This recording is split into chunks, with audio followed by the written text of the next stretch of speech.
এই যে বন্ধুরা, আজকে ক্লাসে কৌশানের জন্মদিন আছে, তাই আমি আর রূপালী চলে এসেছি সবার তরফ থেকে কৌশানের জন্য একটা খেলনা গিফট কিনতে।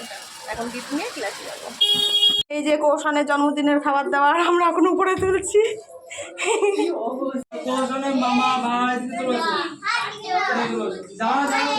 এই যে এখন টেবিলে রেডি করা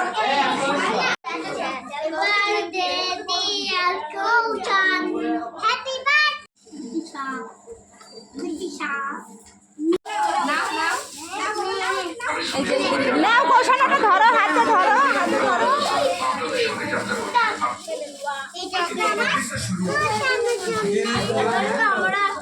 আরে ওটা ওকে দে গিফটটা। হচ্ছে এবার ঘুরে দাঁড়িয়ে পর ছবি করি।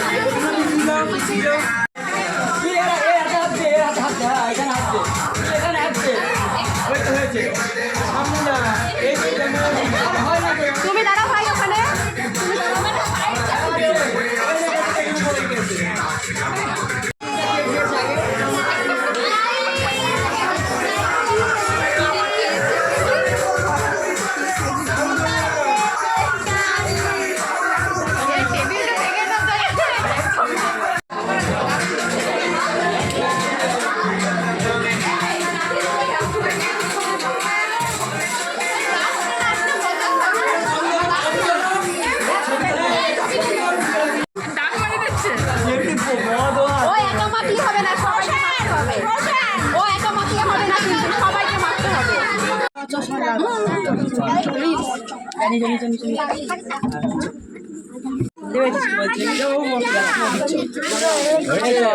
একা একা খাচ্ছে আর মাদের অবস্থা দেখো, স্ট্যান্ড ফ্যানের হাওয়া খাওয়ার জন্য সব এখানে বসে আছে।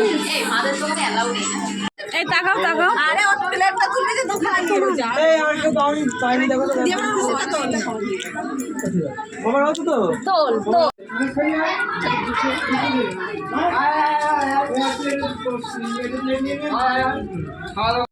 বন্ধুরা, আজকে সন্ধ্যেটা খুব সুন্দরভাবে কাটালাম, কিন্তু লাস্টে একটা চমক আছে। তোমাদের কাছে একটা কোশ্চেন আছে, বলো তো বন্ধুরা, এই যে মিষ্টি রসটা স্বর্ণজিৎ খাবে, তো কি পোড়াটাই খেতে পারবে না পোড়াটা খেতে পারবে না? এটা তোমাদের কাছে প্রশ্ন রইল আমার, প্লিজ কমেন্ট করে জানিও।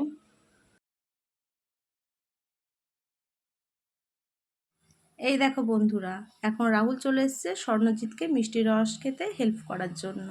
কি যে হবে কিছুই বুঝতে পারছি না। চলো বন্ধুরা, দেখতে থাকি লাস্ট পর্যন্ত কি হয়।